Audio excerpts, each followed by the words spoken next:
The rain had been coming since mid-afternoon, and by 10 o'clock it had settled into the kind of steady, cold fall that the Kansas plains do not negotiate with. It simply comes. It covers everything evenly, the rooftops, the gutters, the bare sidewalks, the hoods of parked cars, and it does not particularly care what is underneath. A man stood on the porch of a 2-story house on Hillside Avenue in Wichita.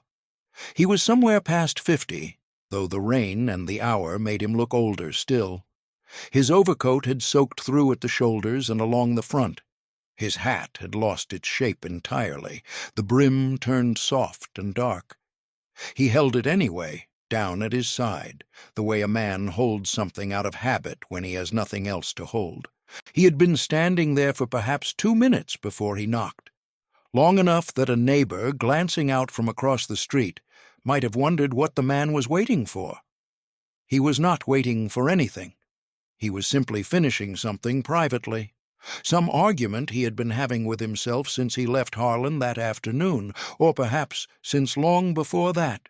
When it was finished, he raised his hand and knocked. A light came on behind the front window. The house, which had been quiet, was now awake.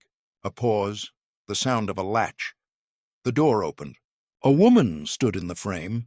She was in her mid-40s, her dark hair pinned back with the unhurried precision of someone who pins her hair the same way every day without thinking about it. She wore a plain house dress and held a dish towel in both hands, loosely the way a person holds something they set down a task to retrieve. She looked at the man on her porch. She did not look surprised.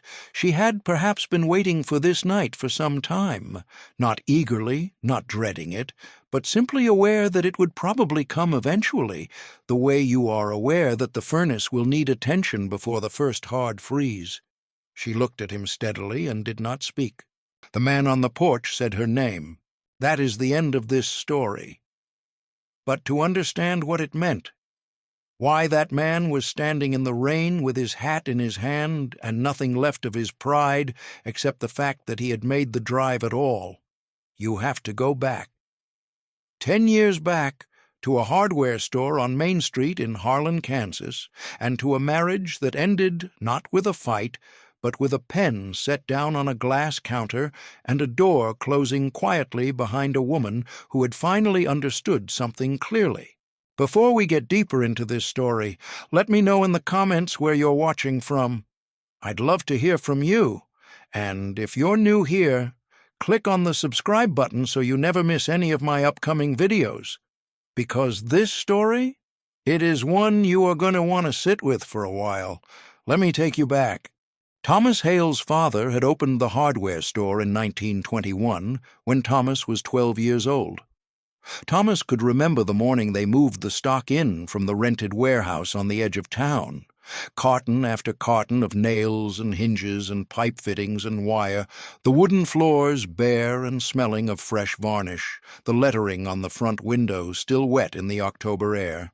His father had stood in the center of the empty store and looked around at what he had made, and Thomas had stood beside him and felt, at 12 years old, that this was a serious and important thing, a real thing, built from decisions and labor and the particular kind of stubbornness that his family called determination. He had worked in the store every summer from the age of 14. He had learned the inventory, learned the suppliers, learned to read a farmer's needs from the way he walked through the door, whether he was buying for a repair or for a project, whether he was in a hurry or willing to talk. He had a talent for it.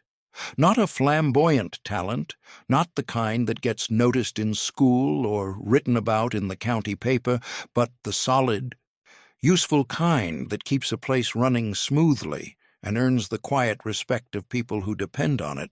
When his father died in 1936, Thomas was 27. He had 2 months of debt, a lease payment due, and a store full of inventory that was his responsibility now, entirely. He was not frightened.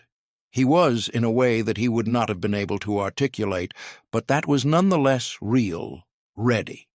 This was his. He had been preparing for it since he was 12 years old, He met Margaret in the spring of 1937 at a church social in the neighboring county. She was 23, the daughter of a schoolteacher, a calm and precise young woman who did not use many words, but whose words, when she used them, had a way of landing exactly where she intended. He liked her immediately and directly, the way you like certain tools, because they are well made, because they fit the hand, because you can tell by the weight of them that they will hold. They were married in June of 1938. She came into the store as she came into most things in her life, without ceremony, without announcement, simply by beginning to be useful. She started keeping the books that autumn, not because Thomas asked her to, and not because anyone suggested it, but because she sat down one evening with the ledger he was keeping and found 3 errors in the first 7 pages, and she corrected them, and she kept going. They were, in the years before the war, a functioning thing.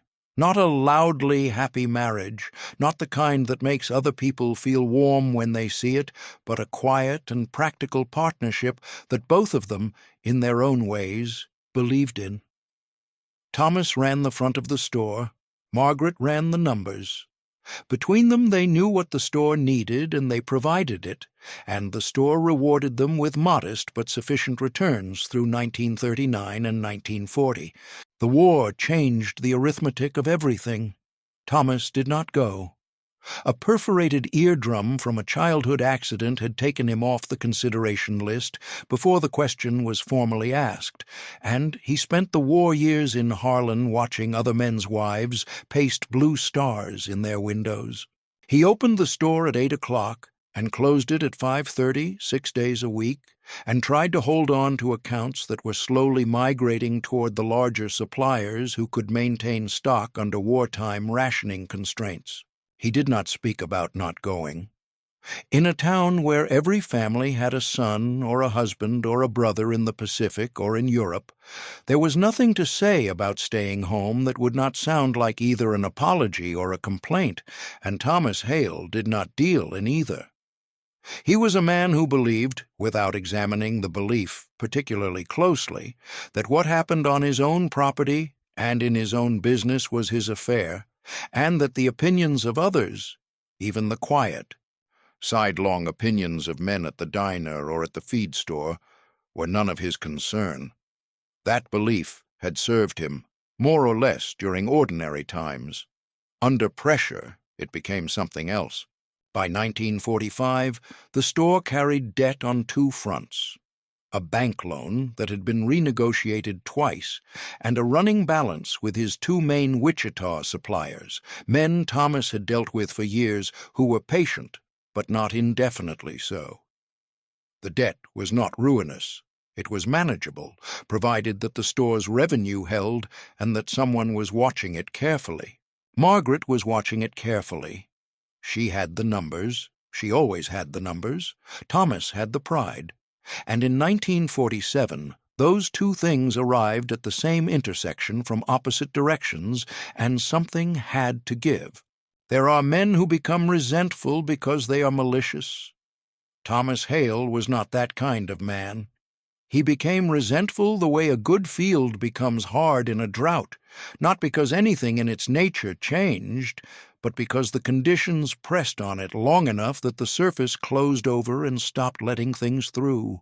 By the spring of 1947, he was 38 years old, and his store was visibly struggling, and the struggling was visible to everyone in Harlan, which is to say, it was visible to every person whose opinion had ever mattered to him. The school district had moved its supply orders.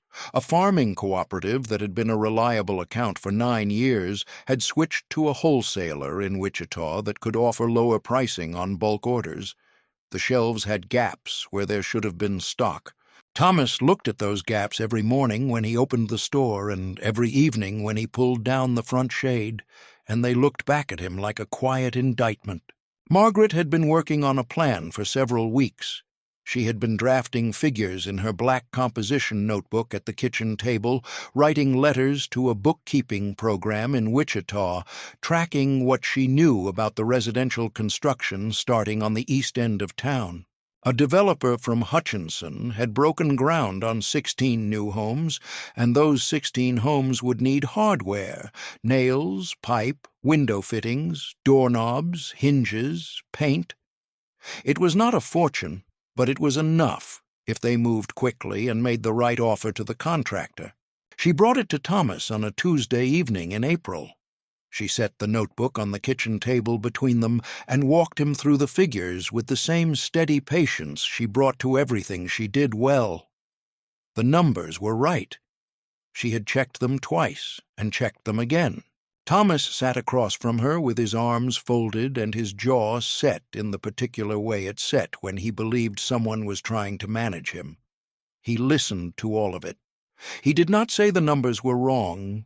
He said that a hardware store ran on the confidence of its customers, and that confidence was a thing men extended to other men, and that having a woman conducting the business affairs of the store would cost him accounts rather than win them.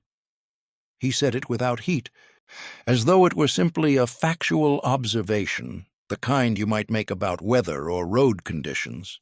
He was not entirely wrong by the standards of Harlan, Kansas in 1947. That is the honest thing to say about it. The world he was describing was real. There were men in that town who would have raised an eyebrow at a wife running the books, who would have read it as a sign that Tom Hale couldn't manage his own affairs. That world existed. Thomas lived inside it and believed in it the way you believe in the ground under your feet. What he could not see, what the drought of those years had made it impossible for him to see, was that the world he was protecting was already gone. The store was already failing. The accounts were already leaving. The choice was not between his pride and some uncertain risk. The choice was between his pride and the store itself. And because he could not hold both of them at the same time, and because he had been holding the pride longer, he held the pride. Margaret closed her notebook. She put it on the shelf above the sink. She did not mention the correspondence course again. By July, Harlan was talking. Roy Chessman at the barber shop had a way of absorbing the town's information the way good topsoil absorbs rain, quietly, without visible effort, and in large quantities. He knew about the bank visits. He knew about the subdivision contract that had gone to Wichita because Hale couldn't front the materials. He knew because the county was small, and people talked, that Margaret Hale had been keeping those store books for 9 years, and that something between her and Thomas had gone sideways in recent months, though no one could say exactly what. Thomas knew people were talking. He could feel it in the careful courtesy of men who had known him for 20 years, the slight pause before the question about business, the way conversations at the diner shifted half a degree when he came through the door. He brought that feeling home every evening and set it down between himself and Margaret, and it was heavy, and it did not move, and neither of them had the right words for it. The morning that broke things open came in late August. It was a Wednesday. Margaret had come in early to work on the back room, which had become genuinely disorganized. Cartons in the wrong sections, inventory labels handwritten in Thomas's cramped and hasty print, a shelf of plumbing stock that had been wrong numbered for months. She had been at it since 7:30, and by mid-morning she had made the kind of quiet, steady progress she always made when she was left alone to work. Harvey Brock came in at 10:30. Harvey was a large, deliberate farmer from the southern end of the county, a man who had been buying from Hale Hardware since Thomas's father was behind the counter. He needed a specific grade of galvanized chain, 40 feet of it for a gate repair, and he needed it within the week. Thomas checked his stock. He did not have it. He thought he might be able to order from the Wichita supplier, but the lead time was 2 weeks, possibly 3. Harvey said, not unkindly, that 2 weeks was no good to him. It was at this point that Margaret came out from the back, carrying a clipboard with the inventory sheet she had been updating. She had heard the conversation. She said quietly that she believed there was a partial coil of that exact grade of chain in the storage shed out back, left over from a bulk order the previous spring. She said she wasn't certain of the footage, but it might be enough for Mr. Brock's purposes. She offered to go check. Harvey Brock said that would be just fine. Thomas told her to go back to what she was doing. The store was quiet for a moment. Harvey looked at the counter. Margaret looked at Thomas. Thomas looked at the space above Harvey's left shoulder. He told Harvey the chain was on order. 2 weeks, maybe less. Harvey said he'd think on it, thanked him, and went out. The bell above the door rang once and went still. Thomas turned to where Margaret was standing. When he spoke, his voice was very low. That was always the sign with Thomas. Not loudness, but the opposite. The quieter his voice became, the closer something was to breaking. He said that he would not have her correcting him in front of a customer. He said that it was his store and his counter and his customer, and that he would not be managed by his wife in front of the people he had to look at every day in this town. He said, and here his voice dropped to something that was barely above a murmur, that if she could not understand that, she should not be in the store. He meant it as the end of the conversation. He had said it, and now it would be over, and they would not discuss it further, and tomorrow would be a regular day. Margaret looked at him for a long, still moment. There was no anger in her face, no tears. She had in that moment the expression of a woman who has just understood something that has been true for a long time. Not newly true, but newly clear. The way you finally see a thing when the light shifts to the right angle. She had known for some time that Thomas's pride was the dangerous thing in their marriage. She had accommodated it, worked around it, unfound the side doors and the careful approaches, but there are no more side doors once a man tells you, in front of another person, to leave his store. She said very quietly that she understood him. She set her clipboard on the counter. She took her cardigan from the peg by the back door. She picked up her purse from under the counter where she always kept it, and she walked to the front of the store and through the door, and the bell rang, and the street was quiet. Thomas stood behind the counter. The chain was in the back shed. He knew it was in the back shed. He had known it as soon as she said it. He did not go after her. She came home that evening and packed the brown suitcase, the one with the brass latches, bought together on their honeymoon trip to Kansas City in 1938. She did not take everything. She left her winter coat on its hook. She left the good dishes in the cabinet. She left the black notebook on the shelf above the sink where she had put it in April. She left a note on the kitchen table. It was written on a piece of the blue-lined paper she used for correspondence. 3 sentences. She had arranged to stay with her cousin in Wichita for the time being. She hoped he would find someone to help with the accounts. She wished him well with the store. She was gone before daylight. Thomas found the note when he came down to make coffee. He read it standing at the table in his work clothes. He read it again. He folded it and put it in the drawer under the utility bills. Then he went and opened the store. Wichita, in the late summer of 1947, was a city in the middle of becoming something.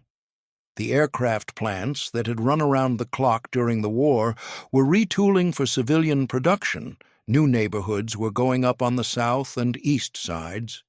Douglas Avenue was busy from 7 in the morning until well after dark, and there was a smell to the city.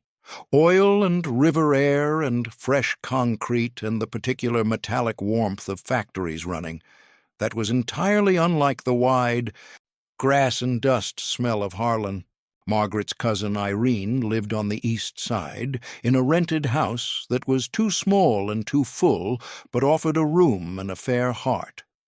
Irene worked a dry goods counter on Douglas and had little spare money, but she had the room, and she told Margaret she could have it for as long as she needed, so long as she paid a modest sum for board when she was able. Margaret found work inside of 2 weeks.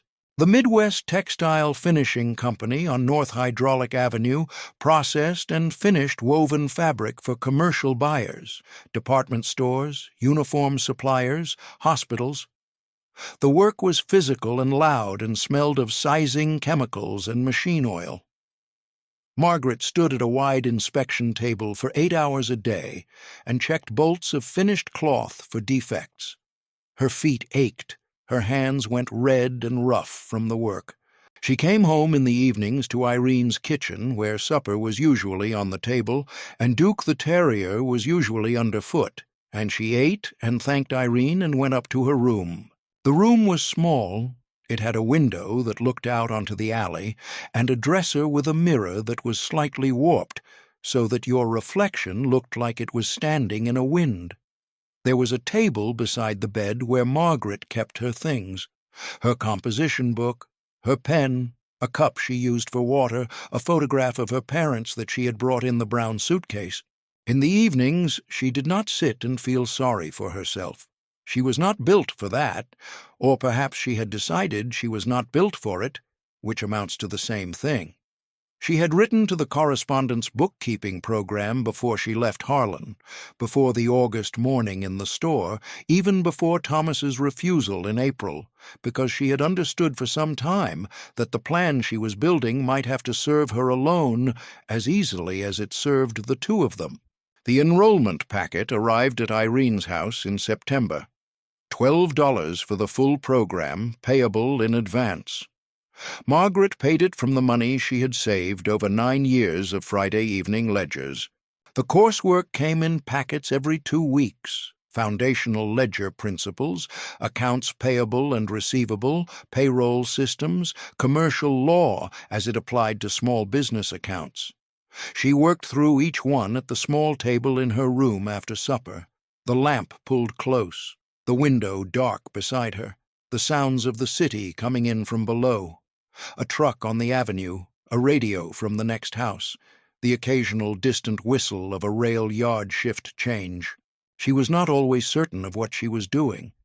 There were evenings when the principles refused to settle, when a method she thought she understood on Tuesday made no sense by Thursday, and she would sit back from the table and look at the warped mirror and feel the specific tiredness of a person who is learning a hard thing alone with no one to ask. Those evenings she would close the packet, make a cup of tea in Irene's kitchen, sit with Duke, and go to bed early. The next morning she would open the packet again and begin from the beginning of the problem, without hurrying, and she would find that it had settled in the night the way things sometimes do. One evening in the winter of 1948, she was working through a problem on accounts payable reconciliation that she had attempted 3 times and could not balance. It was late. Irene had gone to bed. The house was quiet except for the furnace and the rain against the kitchen window. Margaret sat at the table with the problem in front of her and felt, very briefly and without drama, the weight of what her life had become. The loud factory, the small room, the warped mirror, the packets of coursework in the lamplight, the fact that she was 34 years old and starting over in a rented room above an alley in a city that did not know her name. She felt it, and then she picked up her pencil, and she found the error, a transposed number in the 3rd column, 2 digits reversed, small enough to overlook and large enough to throw off everything downstream. She corrected it. She balanced the ledger to the penny. She wrote the answer at the bottom of the page in her careful, even hand. She closed the packet and went to bed, and she slept without difficulty. She received her certificate in October of 1948. It came in a manila envelope with her name typed on the front. She stood at Irene's mailbox in the morning light and opened it. She read it. She put it in the folder she kept in the brown suitcase, between her birth certificate and her copy of the marriage license. She walked back inside and finished her coffee and went to work. The job at Denning Brothers Manufacturing came through a conversation, not an advertisement. Ruth Garvey ran the office at Denning Brothers with the efficient authority of a woman who had been running offices long enough to have stopped asking anyone's permission to do so. She was 50, precise, and had opinions about the quality of bookkeeping work that she expressed without softening them. She had heard about Margaret through a woman at her church who knew Irene, and she called the textile factory on a Wednesday morning and left a message. Margaret came in on a Thursday afternoon after her shift. She was still in her work clothes. She had not had time to go home and change, and she had decided that apologizing for this would be worse than simply arriving. She sat down across from Ruth Garvey and put her certificate and her composition notebooks, 9 years' worth, filled with the accounts of a hardware store in Harlan, Kansas, on the desk between them. Ruth Garvey looked at the notebooks rather than the certificate. She picked up the top one and turned to a random page and examined it for a moment. Then she asked Margaret a series of arithmetic questions. Not written questions, spoken ones, rapid and specific, the kind designed to find the gap between a person's credentials and their actual knowledge. Margaret answered each one without looking away and without asking for paper. She answered the third one, which involved a compound error correction problem, by talking Ruth Garvey through the logic step by step, which was not what Ruth had asked for, but was, apparently, what convinced her. She hired Margaret on a 30-day trial at a wage that was less than a man in the same role would have received. Margaret said she understood, and that she expected the wage to reflect her work by the end of the 30 days. Ruth Garvey looked at her for a moment, then said that was a fair position, and they shook hands. At the end of 30 days, the wage was adjusted. By the end of the first year, Margaret had reorganized the company's accounts payable system, caught a billing discrepancy with a steel supplier that had been quietly overcharging on freight costs for 14 months, and recovered $212 in overpayments. Ruth Garvey told the owner of the company, a taciturn man named Gerald Denning, that his new bookkeeper had paid for herself 3 times over in her first year. Gerald Denning said that was good and went back to his production schedule. Margaret moved out of Irene's house in the winter of 1950 into the 2-story house on Hillside Avenue. It cost $22 a month, which she paid on the 1st of every month in person to Mrs. Calder, who was in her 70s and received it with a courteous formality that Margaret appreciated. The house had a pear tree in the backyard. In the spring of 1951, Margaret planted a kitchen garden along the south fence, tomatoes, pole beans, a short row of radishes. The tomatoes did not take particularly well the first year. The beans did. She adjusted the following spring. She did not return to Harlan. She did not write to Thomas, and he did not write to her. She did not speak about him to Irene, or to Ruth Garvey, or to the women she came to know at the church she attended on Pershing Avenue. If asked about her past, she would say she had lived in a small town in central Kansas and had moved to Wichita for work, and this was accurate, and she did not supplement it. By 1955, she was head bookkeeper at Denning Brothers and had taken on a second private client, a small plumbing contractor named Overton, who had come to her through Ruth Garvey's recommendation and whose accounts she managed in the evenings and on Saturday mornings. She kept Overton's ledgers at the kitchen table on Hillside Avenue under the lamp, in the same chair where she had worked through the correspondence packets 7 years earlier. The work was familiar now in the way that good work becomes familiar, not easy exactly, but settled, the difficulty of a known kind that you have the tools to handle. She had savings at the Wichita Savings and Loan. She had a winter coat that she had bought new for herself at a shop on East Douglas, and she had not thought about the price for very long before she bought it. She was not a wealthy woman. She was something that took longer to become and lasted better. A woman who knew, down to the decimal point, exactly where she stood. In Harlan, the store was dying by degrees, the way most things die, not all at once, but in a slow series of surrenders that each seemed survivable on their own. After Margaret left, Thomas hired a boy named Gary Pitts for Saturdays. Gary was 16, willing, and not particularly skilled, and Thomas let him go after 8 months because the payroll had become impossible. He ran the store alone after that, keeping his own accounts in a spiral notebook that never balanced with any reliability because the system Margaret had built over 9 years was not a system that lived in the notebook. It had lived in her understanding of it, and she had taken that with her. He lost the school district account permanently in 1948. He lost the farming cooperative the following year to Curtis Webb, who opened a competing hardware and farm supply store on the county road east of town in 1952, and who had the sense, or the humility, to hire a woman from Hutchinson to manage his accounts. Curtis Webb's store had clean shelves and correct pricing and 60-day billing terms for commercial customers. Thomas Hale's store had gaps in the shelves and a pricing system that was, in some cases, still reflecting 1944 costs. The subdivision on the east end of town was completed and sold and occupied, and the families moved in, and not one of those 16 houses had been built with hardware from Hale Hardware. Thomas had driven past the development one Sunday afternoon in 1949, looking at the finished rooftops and the new fencing and the bright aluminum guttering, and he had felt something that was not quite grief and not quite anger, but lived in the same neighborhood as both. He defaulted on his bank loan for the second time in 1953. Clearing the balance took nearly everything he had set aside. The loan officer who processed the payment was young and businesslike and did not know what the store had been, and Thomas was glad of that. He reduced the store's hours. He reduced the stock. The front window cracked in a winter freeze, and he covered it with a piece of board and a sheet of plastic film, and did not replace the glass because the glass was $11.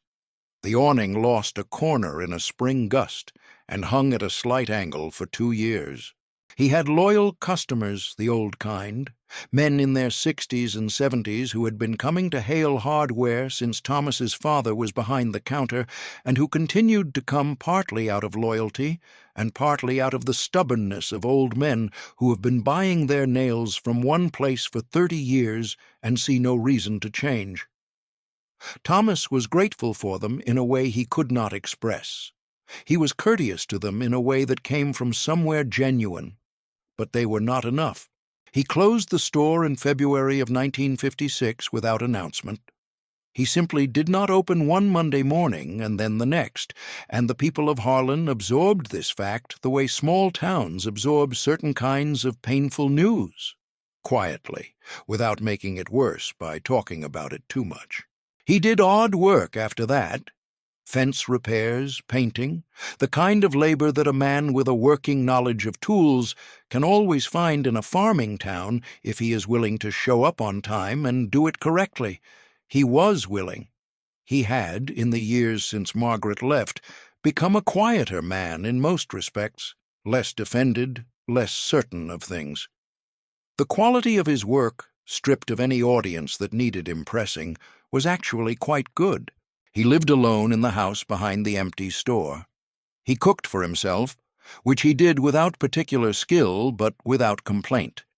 He kept the house clean. He sat on the back porch in the evenings when the weather allowed and looked out at the flat land behind the property and listened to the sounds that the Kansas night makes when you stop talking long enough to hear them. He thought about the chain in the back shed. He thought about it more than he would have admitted to anyone. The news about Margaret came from his cousin Walter on a Friday evening in late September of 1957 over coffee at the diner. Walter had been in Wichita for 8 years, working the line at a Beech aircraft plant, and he came through Harlan twice a year the way the seasons came through, reliably, briefly, leaving small changes in the weather. He mentioned Margaret in the way you mention something you assume the other person already knows, or at least has made peace with. He had run into her at a church function, head bookkeeper at some manufacturing firm, private clients on the side, a nice house on Hillside Avenue. Doing well for herself, Walter said. Thomas nodded and drank his coffee. Walter moved on to talking about his daughter's school performance, and Thomas listened, or appeared to listen, for the rest of the evening. He drove home in the dark. He sat at the kitchen table for a long time without turning on the light. He could hear, from where he sat, the particular quiet of the empty store building next door, a different kind of quiet than the quiet of a field or a street, the quiet of a thing that used to be something. He sat there and thought about what his life looked like from the outside. He thought about what it looked like from the inside, which was the same thing, more or less. He thought about the store's empty shelves and the covered window and the awning with the missing corner. He thought about a new housing development being announced on the north end of Harlan, 12 lots, a young contractor from Hutchinson asking around for local suppliers. He thought about Margaret at the kitchen table with her notebook, the lamp making a small circle of light around her work, her pencil moving in that even, unhurried way she had. He thought about Harvey Brock's truck pulling away from the curb. He did not sleep easily that night or the following several nights. But by October he had arrived, through some slow and unglamorous internal process, at a decision. He had a building, he had a skill, he had a contractor asking questions about local supply. What he did not have was capital, credit, or an accounting system, and he knew one person on this earth who had all three and who, unlike the bank, had a reason to believe the investment was recoverable. It was not a comfortable thing to know, but he knew it. He drove to Wichita on a Thursday evening when the rain had been coming since midday. She let him in because the rain was cold, and she was not a woman who made people stand in the rain. She took his coat and his hat and hung them by the door. She led him to the kitchen and put the kettle on without asking him if he wanted anything, because asking would have introduced a ceremony to the occasion that neither of them needed. She set 2 cups on the table. She sat down across from him, and she waited. Thomas looked at the kitchen around him. The lamp, the clear countertops, the composition books stacked beside the ledger on the shelf near the window, the kitchen garden visible in the black square of the back window, its autumn rose pulled back and quiet under the rain. It was a house that made sense. Every part of it was where it should be, used for what it was meant for. He looked at his wife, his former wife, in all but the legal paperwork that had never been filed, and he began to talk. He did not make a speech. He said that he had been wrong, not wrong about everything. He was still, in some deep part of himself, a man who had believed what he believed about the way a hardware store was supposed to run, and about what it meant for a man to accept help in his own domain. But he said that those beliefs, whatever truth they had held, had cost him more than they had protected. He said the store had been failing before that August morning, and that what he had done to her had not saved it, and that he knew whose numbers had been right. He said he was sorry for how he had spoken to her in front of Harvey Brock. He said it plainly, looking at her in the way that men who have spent years not saying things sometimes finally say them, without elaboration, without qualifying it back into something smaller. Margaret listened to all of it without her expression changing in any visible way. She had heard harder things in her life and softer things, and she had learned over the past 10 years that her own steadiness was not indifference. It was the thing she had built to replace the steadiness she had once leaned on someone else to provide. When he was finished, she asked what he wanted. He told her about the building, the North Subdivision, the contractor from Hutchinson, the need for capital and credit and a functioning set of accounts. He said he was not asking her to come back. He said that clearly because it was true and because he thought she deserved the clarity of it. He was asking, as a practical matter, whether she was willing to consider a business arrangement with a man who had no remaining claim on her goodwill, but who was, at least, asking honestly. He stopped talking. The rain pressed against the kitchen window. Margaret was quiet for a moment. She looked at her hands on the table. Not long, just a moment, the way a person looks at something familiar to orient themselves before they speak. She told him that she had exactly 2 conditions before she would say anything else. The first was that every term of any arrangement between them would be in writing, witnessed, and held by her attorney. The second was that her name would appear in the arrangement as a creditor, not as a wife, not as a partner, and not as anything that could be described in social terms by the people of Harlan, Kansas, or anyone else. He said both conditions were acceptable. She told him what she was willing to offer, a business loan at a rate she named. It was fair, lower than the county bank, higher than sentiment, which was appropriate. The repayment schedule would be drafted by her, based on a realistic projection of the store's revenue potential, which she would calculate herself using the contractor's materials estimates, which she would verify independently before any paper was signed. The terms would allow for 2 missed payments in a 12-month period without penalty, provided he notified her attorney in writing in advance. A third missed payment would trigger the full loan balance as immediately due. She told him she would help him negotiate the supplier agreement once at the start.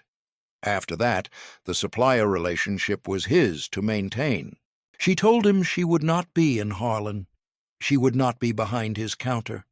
She would not be advising him from month to month, or answering questions about the accounts, or being available by telephone for guidance.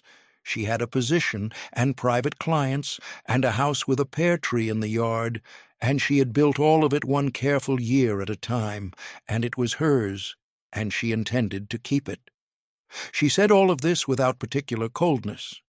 She said it the way she said most things, clearly in the right order, with nothing wasted.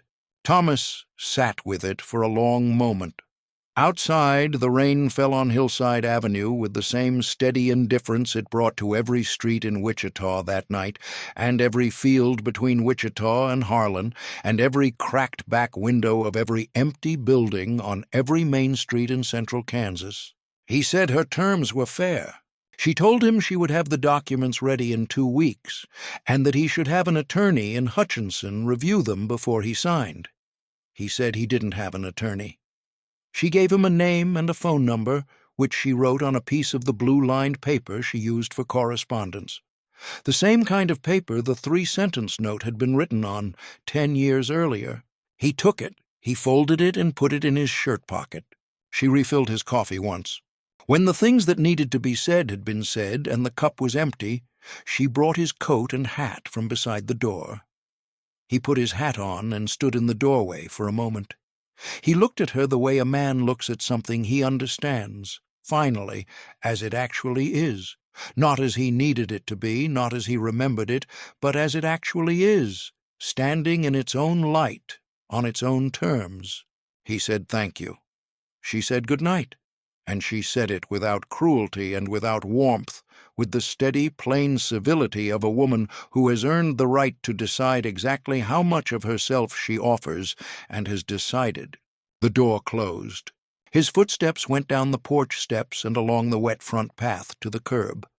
The truck's engine turned over, once, twice, then caught. The headlights came on.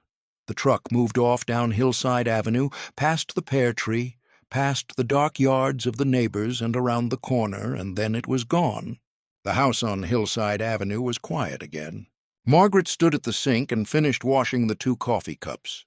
She dried them and put them back in the cabinet where they lived. She turned off the kitchen lamp and went upstairs to bed. Hale Hardware reopened in the spring of 1958. Thomas replaced the front window glass, repaired the awning, had the floors refinished.